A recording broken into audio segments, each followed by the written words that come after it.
అందరికీ నమస్కారం. Welcome to Suman TV. ఆరోగ్యమే మహాభారం. అయ్యో, బై మిస్టేక్ అనేసాను. ఈ రోజుల్లో అలా తయారైంది. ఆరోగ్యమే మహాభాగ్యం. ఆ భాగ్యం ఈ రోజుల్లో భారంగా తయారైంది. కారణం ఏంటంటే పెద్ద పెద్ద వ్యాధుల సంగతి పక్కన పెట్టేద్దాం, మౌలికంగా మనం ఉండే హెల్త్ లెవెల్స్ కూడా బాగా పడిపోయాయి. అందుకే కొంతమంది చాలా స్పెసిఫిక్గా జనరల్ మెడిసిన్లో ఉంటూ ఫ్యామిలీ మెడిసిన్లో స్పెషలైజ్ చేస్తూ డయాబెటీస్ లాంటి లైఫ్ స్టైల్ రిలేటెడ్ డిసీజెస్లో వారి సలహాలు అందిస్తే రెమిషన్ అండ్ రివర్సల్కి తోడ్పడుతూ గైడెన్స్ ఇస్తూ లక్షల మందికి వారి సేవలను అందిస్తున్నారు. అటువంటి వ్యక్తుల్లో మనందరికీ సుపరిచిత డయాబెటాలజిస్ట్ అండ్ జనరల్ ఫిజిషియన్, చాలా సీనియర్, 22 ఏళ్ల ఎక్స్పీరియన్స్తో డాక్టర్ నందమూరి దిలీప్ గారు యశోద హాస్పిటల్స్లో ప్రస్తుతం సేవలు అందిస్తున్నారు. ఒక బహుశా 2-3 లక్షల మంది పేషెంట్లకి వారు సలహాలు, వైద్యపరమైన సిండ్రోమెక్స్ అని చెప్పుకుంటున్న ఈ మహమ్మారి గురించి గైడెన్స్ ఇస్తూ వారికి జనరల్ హెల్త్ చక్కగా మెయింటైన్ చేసుకుంటూ ఆయన ప్రయాణాన్ని కొనసాగించారు. అందరూ సూపర్ స్పెషాలిటీస్ అని అటు ఇటు వెళ్తున్న రోజున కాదు, ఫౌండేషన్ చాలా ముఖ్యం, ఇదే నా కాలింగ్ అని డిసైడ్ చేశారు. కాబట్టి ఇవాళ one of the most trusted general ఫిజిషియన్గా గొప్ప పేరు తెచ్చుకున్నారు doctor Nandamuri Dilip garu. So diabetes, hypertension, lifestyle related, weight gain, అన్ని రకాల విషయాలకి ఆయనే మన care of address. Let's talk to him about his journey. Sir నమస్కారం. నమస్కారం అండి. Very happy to meet you sir. Thank you for the opportunity. ఎప్పుడు అందరూ అడుగుంటారు మిమ్మల్ని ఈ ప్రశ్నని. నేను అన్నట్టుగా నిజంగా సూపర్ స్పెషాలిటీస్ బోల్డ్ ఉన్నప్పుడు మీరు జనరల్ మెడిసిన్లో ఎందుకు స్థిరపడిపోయారు? ఏ నీడ్ గ్యాప్ కనిపించింది మీకు డాక్టర్ దిలీప్ గారు? ఫండమెంటల్గా జనరల్ మెడిసిన్ సెటిల్ అవ్వడానికి ఫస్ట్ మా గురువు గారు, నా గైడ్. హీస్ ఎ ఫిజిషియన్ అనమాట. నేను తమిళనాడులో చదివాను. సో వాట్ ఈస్ ఇంపార్టెన్స్ అనేది జనరల్ మెడిసిన్ ఫిజిషియన్ అనేది he has taught me. So later నేను ప్రాక్టీస్ స్టార్ట్ చేసినాక, ఒకటి జనరల్ మెడిసిన్ మీద ఇష్టంతోనే జాయిన్ అయ్యాం, అదే ప్రాక్టీస్ చేయాలి. రెండోది 2004లో మాది ప్రాక్టీస్ స్టార్ట్ చేసినప్పుడు పీజీ సీట్, సూపర్ స్పెషాలిటీ సీట్లు అంత లేవు. సో దానికోసం టైం వేస్ట్ చేయడం కంటే దీంట్లో సెటిల్ అయ్యి దీని నుంచి ముందుకెళ్దామనే ఆలోచనతో ఫిజిషియన్గా అయిపోయాం. బట్ ఇప్పుడు చూస్తే 20 years లేటర్ చూసుకుంటే అందరూ సూపర్ స్పెషల్ అయిపోతున్నారు, కానీ ఫిజిషియన్స్గా ఆగటం తక్కువ అయిపోయారు. So I thought it's a good decision. ఇప్పుడు కూడా I feel it is a good decision అనమాట to be as a physician. అందరూ సార్ మీకు తెలుసు ఫిజిషియన్ని యాక్సెస్ చేయకుండా డైరెక్ట్గా వాళ్ళే డిసైడ్ చేసి స్పెషలిస్ట్ దగ్గరికి వెళ్ళిపోతున్నారు. కరెక్ట్. సో మీ ప్రయాణం ఎలా కొనసాగింది? మీ క్రెడిబిలిటీ అంటే బిల్డ్ చేయడంలో రోజుకి మీరు ఇంతమంది 100 మంది పేషెంట్లను చూస్తున్నారంటే ఏంటి కారణం? ఫండమెంటల్గా ఇండియాలో సూపర్ స్పెషలిస్ట్ యాక్సెస్ చాలా ఈజీ, అన్లైక్ వెస్టర్న్ కంట్రీస్లో మనం సూపర్ స్పెషలిస్ట్కి వెళ్ళాలంటే జనరల్ డాక్టర్ చూడాలి, ఫిజిషియన్ అప్రూవ్ చేయాలి, తర్వాత సూపర్ స్పెషలిస్ట్. మనది ఆపోజిట్ జరుగుతుంది అనమాట. ఫస్ట్ అందరు సూపర్ స్పెషలిస్ట్ని కలిచేస్తారు, అందరి దగ్గర మందులు రాసేస్తారు. ఇప్పుడు ఏం చేయాలో అర్థంగా ఫిజిషియన్ దగ్గరికి వస్తారు. కరెక్ట్, అవును. అసలు వీటిలో ఏది దేనికి ఇబ్బంది పెడద్ది, ఏది ఇంటరాక్షన్స్ ఉంటాయి, ఈ రెండు వాడచ్చా లేదా అనేది ఏ స్పెషలిస్ట్ వాళ్ళకి అవసరమే వాళ్ళు రాస్తారు పేషెంట్కి. బట్ అసలు అన్నీ వాడితే వచ్చే ఇబ్బందులు ఉంటాయా, ఇబ్బందులు తగ్గుతాయా అనేది కూడా చూసుకోవాలి. సో అక్కడ స్టార్ట్ అయింది ఇండియాలో మనకి ప్రాక్టీస్, అలా స్టార్ట్ అయింది. But over a period of time patients కూడా అర్థమయ్యి ఫిజిషియన్స్ రావడం ఇప్పుడు ఎక్కువ అవుతుంది స్లోగా, the need. Right. So me physicians typically అంటే మీ పేషెంట్స్ ఫిజిషియన్ దగ్గరికి, మీ దగ్గరికి ఏ సమస్యలతో వస్తారు ఎక్కువగా ఇప్పుడు ఇవాళ రోజుల్లో? ఫండమెంటల్గా 2 ఉంటాయండి. ఒకటి నాన్ కమ్యూనికబుల్ డిసీజెస్, అంటే BP, sugar, cholesterol, thyroid, over weight, ఇవన్నీ నాన్ కమ్యూనికబుల్ హార్ట్ వీటి కింద వస్తారు. కమ్యూనికబుల్ సీజన్ వచ్చేప్పటికి, సీజన్ ఎందుకంటున్నా అంటే జూన్ జూలైలో వానలు పడి జ్వరాలు, viral fevers, dengue, malaria, typhoid, ఈ ఫీవర్ సీజన్ స్టార్ట్ అయినాక కమ్యూనికబుల్ డిసీజ్ వాళ్ళు వస్తారు. So we have a mix of patients. So మనకి జూన్ నుంచి చూసుకుంటే అక్టోబర్ దాకా ఈ కమ్యూనికబుల్ డిసీజ్ పేషెంట్స్ ఎక్కువ ఉంటారు. But chronic disease patients, non communicable disease ఎప్పుడు ఉంటారు.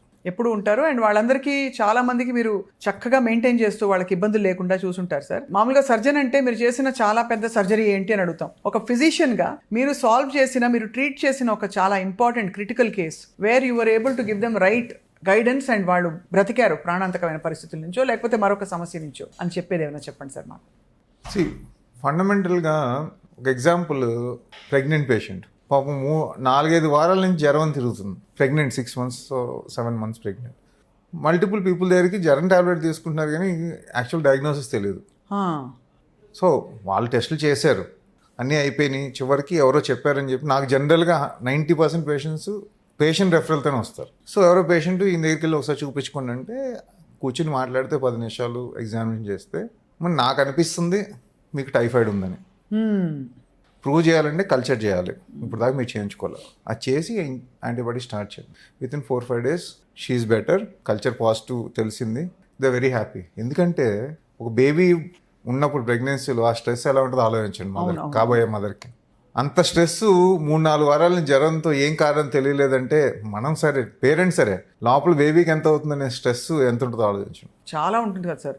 అందులో మరి ట్రీట్మెంట్లో ఎలా మరి మీరు టైఫాయిడ్ని తగ్గించేస్తారు? యాంటీబయాటిక్స్ వేయచ్చా? యాంటీబయాటిక్ టైఫాయిడ్కి ఇచ్చిన యాంటీబయాటిక్ బేబీకి ఏమవ్వదు. ఓకే. డైలీ 1 ఇంజెక్షన్ 2 weeks తీసుకుంటే సెటిల్ అయిపోయింది. She had a good healthy baby and met me after some time. బహుశా మీరు ఆ టైమ్లీ ఇంటర్వెన్షన్ లేకపోయి ఉంటే it could have become very ugly for them. ఇంకోటి కార్డియాక్ కేసుతో పాటు పేషెంట్ ఫీవర్తో వచ్చారు, వాల్వ్ ఇన్ఫెక్ట్ అయింది హార్ట్లో. వాల్వ్ ఇన్ఫెక్ట్ అయ్యి జ్వరం తగ్గట్లేదు, ఒకటే కొడుకు ఆయనకి, 25 years ఆ అబ్బాయికి. వచ్చారు, యాంటీబయాటిక్ స్టార్ట్ చేసాం ఎండోకార్డైటిస్ అని. ఎండోకార్డైటిస్ ట్రీట్మెంట్ 6 weeks పడుతుంది. చేస్తున్న కొద్దీ మనకి జ్వరం తగ్గట్లా, వాల్వ్ ఆల్మోస్ట్ ఊడిపోయే పరిస్థితిలో. అంటే అయోటిక్ వాల్వ్ ఎక్కడైతే బేస్ ఉంటుందో అన్ని బేసెస్ ఊడిపోయినాయి ఇన్ఫెక్షన్ వల్ల. జస్ట్ స్మాల్ థ్రెడ్ లాగా ఆగి ఉంది. అయ్యి బాబోయ్. అంటే ఏం చేయకపోతే చనిపోతాడు. ఏమైనా చేయాలని చెప్పి సర్జరీ చేయాలి దానికి. ఆయన ఏ సిమ్టమ్స్ వచ్చారు మీ దగ్గరికి? జ్వరమే అంతే. ఎండోకార్డైటిస్ వల్ల కూడా జ్వరం రావచ్చు, హార్ట్ వాల్వ్లో ఇన్ఫెక్షన్ వచ్చి.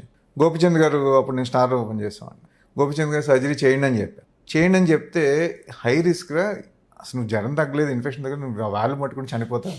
వాళ్ళ ఫాదర్ని పిలిచాను. ఇది సరే పరిస్థితి.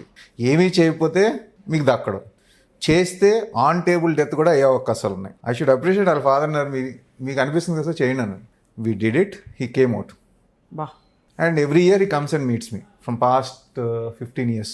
Is doing his wine shops ఏ ఉన్నాయి, is doing his business. Every year he comes and meets me. And చాలా విశేషం ఏంటంటే మీకు కరెక్ట్ డయాగ్నోసిస్. కరెక్ట్ డయాగ్నోసిస్ కంటే ధైర్యం చేసి వాళ్ళ ఫాదర్ కూడా ఒప్పుకున్నారు ఇంపార్టెంట్ సర్జరీ. ఆయన ఒప్పుకున్నాక సర్జరీ చేసే సర్జన్ గోపిచంద్ గారు కూడా నువ్వు చెప్తున్నావు కదా చేద్దాం పదా. లిటరలీ త్రిమూర్తులు, బ్రహ్మ విష్ణు మహేశ్వరులు. Basically everybody has taken a risk.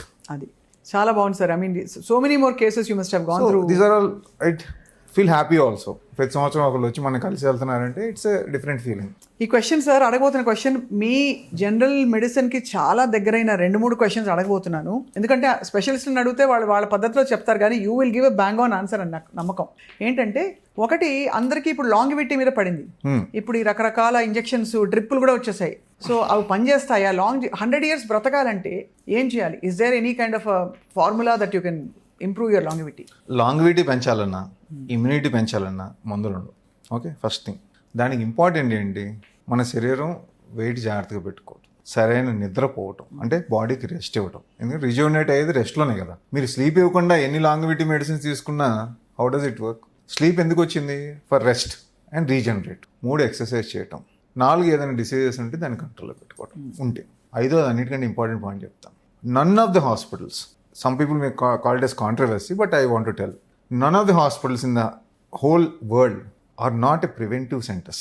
Hospitals are disease management centers, not health management centers. ఇది చాలా వ్యాలిడ్ పాయింట్ మీరు చెప్పేది. మీకేమైనా ఇబ్బంది వస్తే మేము ట్రీట్ చేయడానికి మేము చేయగలుగుతాం, కానీ ఇబ్బంది రాకుండా చూసుకోవాల్సింది ఎవరు? మీరే. అంటే ఎవరికి వాళ్ళు చూసుకోవాలి. ఎవరికి వాళ్ళు మనం రోగం రాకుండా చూసుకోవాలంటే ఏం చేయాలి? ఇందాక చెప్పినట్టు డైట్, స్లీపు, ఎక్సర్సైజ్, స్ట్రెస్ తగ్గించు. ర్యాట్ రేస్ ఇంకా కావాలి, ఎవ్రీథింగ్ ఇంకా కావాలి ర్యాట్ రేస్ ఉంది కదా, అది తగ్గించుకోవడం. ఇది చేయకుండా హాస్పిటల్స్ మీ హెల్త్ బాగా చేస్తాయంటే డెఫినెట్లీ నో. అలోపతిక్ మెడిసిన్ ఏంటి? Disease management. So patient, you cannot expect A health management system, disease management system to transform into health management system. Health ఎప్పుడు మనం చూసుకోవాలి. మనం చేసినా కానీ ఇబ్బందులు వస్తే అప్పుడు డాక్టర్ హెల్ప్ చేస్తారు. చాలా మంది మరి ప్రివెంటివ్ మెడిసిన్లో మేము ఉన్నామని అంటున్నారు కదా. కరెక్ట్. కొంతమంది ప్రివెంటివ్ మెడిసిన్ చేసి ఆ హెల్త్ కేర్ గురించి అవగాహన వచ్చి మేము హెల్తీగా ఉండాలని అనుకునే వాళ్ళకి హెల్ప్ చేయడానికి అవకాశం ఉంటుంది. మరి సార్ మీరు ఇమ్యూనిటీకి మందు లేదన్నారు, ఈ వైటమిన్ సి, ఇంకేదో D3, ఇలా రకరకాల బ్లైండ్గా వైటమిన్స్ తీసుకోవడం అనేది లాజికల్ కాదండి. డెఫినెట్గా డెఫిషియన్సీ ఉన్నప్పుడు తీసుకోవడం అనేది కరెక్ట్. డెఫిషియన్సీ లేకుండా ఇన్స్టాగ్రామ్లో చెప్పారను, ఇంకో డాక్టర్ చెప్పారను, ఫ్రెండ్ చెప్పారను, అరుగు మీద కూర్చున్న ఫ్రెండ్ చెప్పాడను, యూట్యూబ్లో చెప్పాడని తీసుకోకూడదు. If you have deficiency, yes you take it. Deficiency లేకుండా ఎక్కువ ఇస్తే ఏం లాభం అండి? ఎవరిని బాగు చేస్తున్నాం? మనం బాగుపడం, కంపెనీలు బాగవుతాయి అంతే. దిస్ నాట్ నెసెసరీ కదా. ఇప్పుడు B12, D3 ఫర్ ఎగ్జాంపుల్ నార్మల్గా ఉందనుకోండి, అసలు ఏ మందులు తీసుకోకుండా ఇప్పుడు దాకా మీరు ఎందుకు తీసుకోవాలి? ఇంకా తీసుకోకలేదు, అది ఎడపడే తీసేసుకుంటున్నారు అందరు. అది so my only advice is, when you're talking about vitamins, take when they are deficient till they are improved, and then maintain that. Beautiful sir. అంతేగాని వీళ్ళు నచ్చిపోయారు నలుగురు, వాళ్ళు చెప్పారని 4 ట్యాబ్లెట్లు వేసుకుని మన లాంగ్విటీ పెరుగుద్ది అంటే ఇప్పటికీ పెరగదు.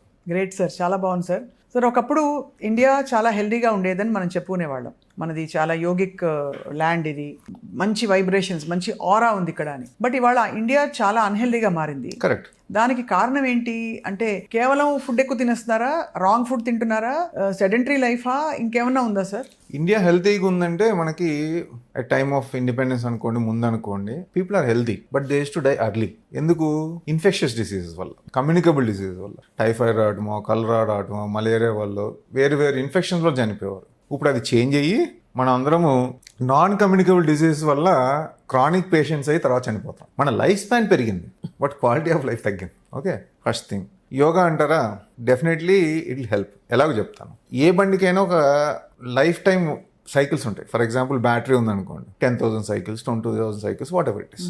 మన హార్ట్కి కూడా ఎన్నిసార్లు కొట్టుకోవాలనేది పుట్టిన కాడి నుంచి చనిపోయేదాకా ఒక నెంబర్ ఉంటుంది. So that's how our life is. అవును, death is inevitable and definite event. So ఈ హార్ట్ రేట్ ఎంత కొట్టుకున్న దాన్ని బట్టి కూడా తేడా ఉంటుంది కదా. యోగా వల్ల ఏమొస్తుంది మీకు? పారాసింపథెటిక్ నర్వ్ యాక్టివేట్ అయ్యి హార్ట్ రేట్ తగ్గిస్తుంది. హార్ట్ రేట్ ఎప్పుడైతే తగ్గుద్దో డైజెషన్ బెటర్గా ఉంటుంది, మీ లాంజివిటీ పెరుగుద్ది. నిమిషానికి 100 కొట్టుకునేది నిమిషానికి 50 కొట్టుకునేది అంటే ఆల్మోస్ట్ డబుల్ అయింది కదా హార్ట్ రేట్. మనం మీ లైఫ్ స్పాన్ కూడా తగ్గుద్ది కదా.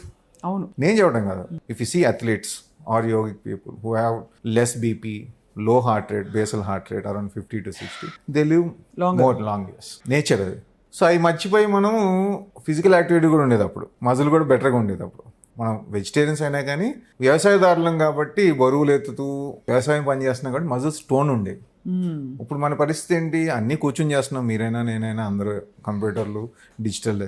నెక్స్ట్ స్ట్రెస్ ఎక్కువైంది మనకి. ఫుడ్ అవకాశము, స్తోమత, కొనుక్కునే ఫుడ్కి స్తోమత వచ్చింది, అవకాశం వచ్చింది, వెరైటీ ఉన్నాయి. మంచిదా చెడుదని తర్వాత మాట్లాడుకుందాం.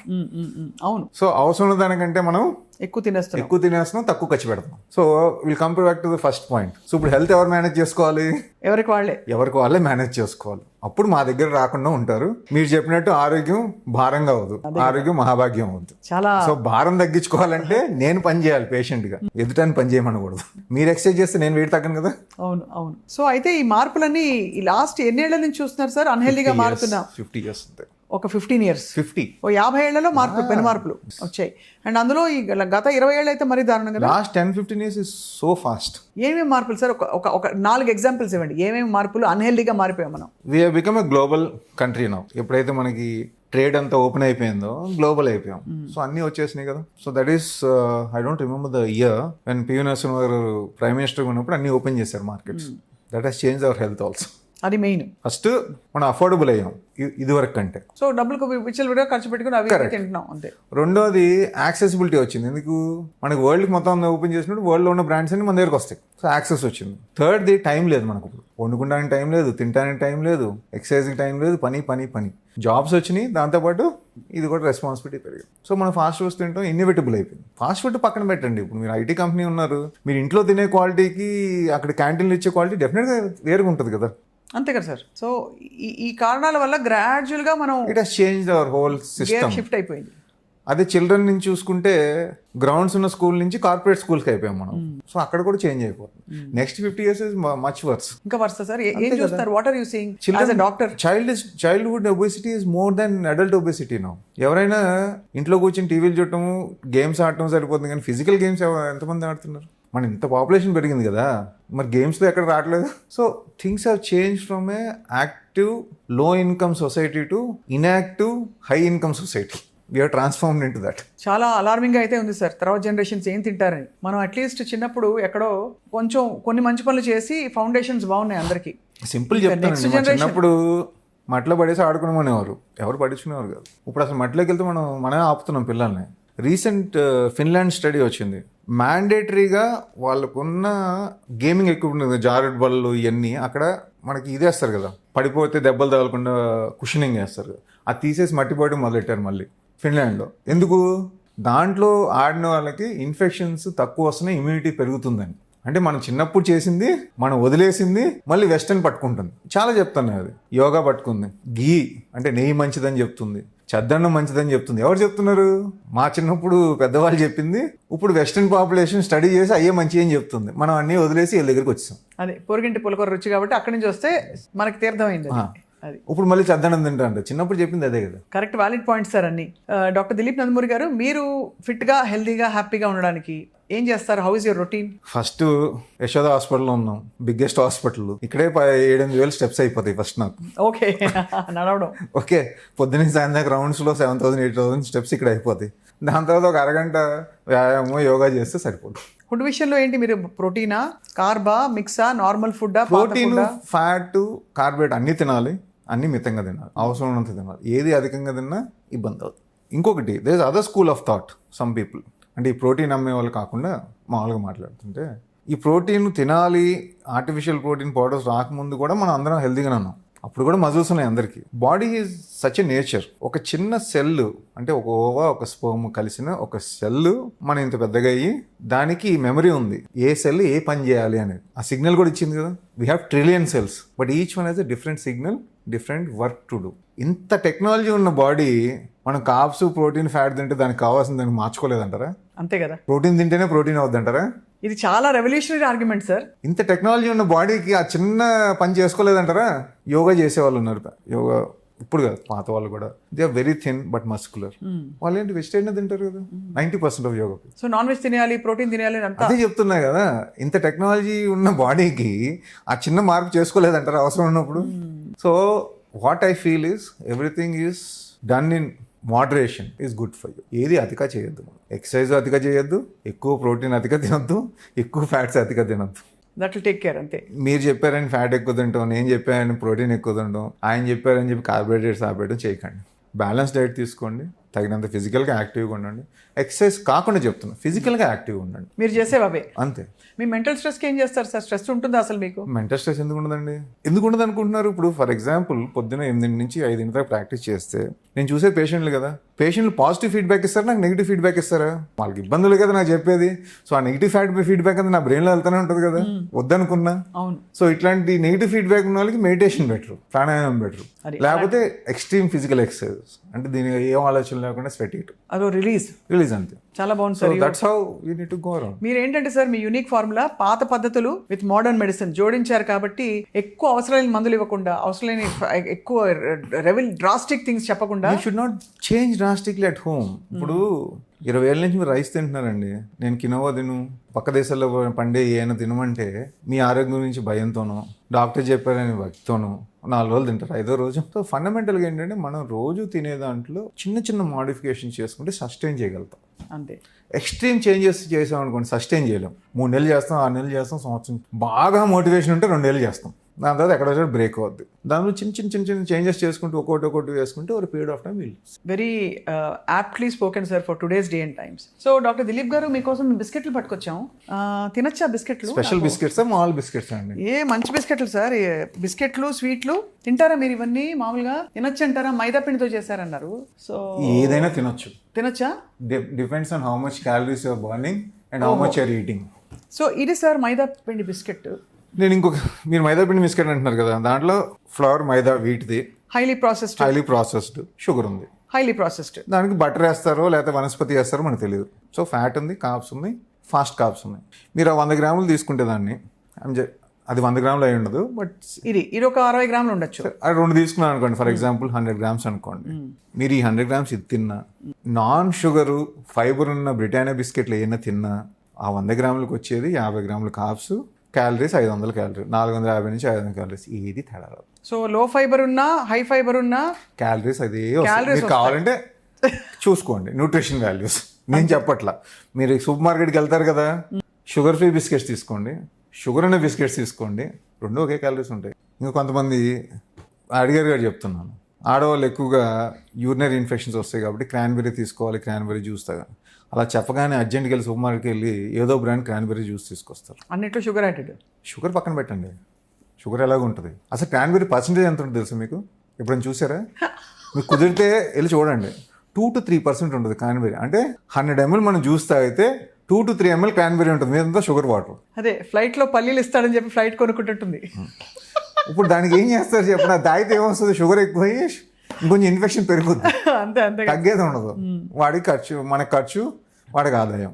ఇది చాలా వ్యాలిడ్ పాయింట్ సార్. నిజంగా షుగర్స్ తీసుకుంటే ఇన్ఫెక్షన్కి, బ్యాక్టీరియాకి మల్టిప్లై అవ్వడానికి ఒక గ్రౌండ్ కదా, బ్రీడింగ్ గ్రౌండ్ కదా. దట్స్ ఈజీ ఫుడ్ కదా బ్యాక్టీరియా కూడా, ఈస్ట్ కూడా కదా సార్. ఈస్ట్ కూడా. సో నేను చెప్పొచ్చేది ఏంటంటే, అందరూ చెప్తారు బిజినెస్లో వర్క్ గ్లోబలీ బట్ అదే ఉంటుంది, think global but work local అన్నట్టు. Here also you think global, take all research from globally and follow your roots locally. అంతే. సో మనం ఎన్ని క్యాలరీస్ తీసుకుంటున్నాం అనేది చాలా ముఖ్యం. Of course source of calories కూడా ఇంపార్టెంట్, కానీ ఎన్ని క్యాలరీస్ తీసుకుంటున్నాం అనే పెద్ద హెడ్లైన్ పెట్టుకుని మనం భ్రమలో పడకూడదు. మనం హెల్దీగా తినేసాము, హెల్దీగా క్రాన్బెర్రీ జ్యూస్ తాగేసాము అని ఈ హెల్త్ ఫ్యాట్స్లోకి పడద్దని మీ సూచన. That's important. That's the most important thing. అంటే అందరికీ తెలివి ఉంది, మనకి నాలెడ్జ్ ఉంది, రైట్గా ఆలోచించండి అంతే. గుడ్డిగా నమ్మొద్దు ఎవరిని. ఆ ట్రాపిక్ క్రాన్బెర్రీ జ్యూస్ అనగానే మంచిదని తీసుకోవద్దు. దాంట్లో ఏముందో చూడండి. షుగర్ ఫ్రీ బిస్కెట్ అని చూడండి, దాంట్లో ఏముంది? సాక్రిన్ ఉందా, సార్బిటాల్ ఉందా, లేకపోతే స్టీవియా ఉందా? ఏది కలిపారు మరి స్వీట్ అవ్వడానికి? స్టీవియా న్యాచురల్, కలుపుకోండి పర్లేదు. Monk fruit natural, but saccharin ఇవన్నీ కూడా సుక్రోలోజ్ మళ్ళీ క్యాన్సర్ చేస్తాయి, aspartame. So what I'm saying is, మనం ఎక్స్ట్రీమ్గా బయటకు వెళ్ళలేం. What is available only we can eat. అవును. దాంట్లో మీరు జాగ్రత్తగా చూస్ చేసుకోండి అంతే. గ్రీక్ యోగట్ అని తింటారా సార్? ఏదైనా గ్రీక్ యోగట్. గ్రీక్ యోగట్ నా అట్లాంటిది, మా ఇంట్లో యోగట్ బెస్ట్. ఫుల్ ఫ్యాట్ పాలల్లో పెరిగేసి తోడేసుకుని తినడం అనేది best. You'll have a good fat and good carbs. చాలా it's very comforting and reassuring when it comes from a doctor like you, doctor Dilip Nandamuri garu. So ఇవాళ అయితే మీరు చెప్పిన అద్భుతమైన ఈ ఫ్యాక్ట్స్ మేము టెంప్ట్ అయిపోయి ఈ జిలేబీ తినబోతున్నాం. మొత్తం తినొద్దండి, టేస్ట్ చేయండి ఒక చిన్న ముక్క. సో ఇంకోటి సార్, నేను ఇప్పుడు ఇవాళ షో కోసం నేను CGM పెట్టుకొచ్చా. ఓకే, CGM అంటే ఆ ప్రోగ్రామ్లో ఉన్నాను కదా. సో CGM పెట్టుకొచ్చాను sir. I'm going to try to measure. మీరు ప్లీజ్ టెల్ మీ నేను నార్మల్ రేంజ్లో ఉన్నానా ఏంటి అని చెప్పేసి before we conclude. So CGM అంటే అందరికీ తెలుసు, ఇక్కడ continuous glucose monitor. Continuous glucose మానిటర్ని నేను స్కాన్ చేస్తున్నాను. వెయిట్ అట్లా కొంచెం ఇప్పుడు అయింది. ఇవన్నీ స్టేబుల్ షుగర్స్ కదా, 80 to 100 మధ్యలో ఉన్నాయి.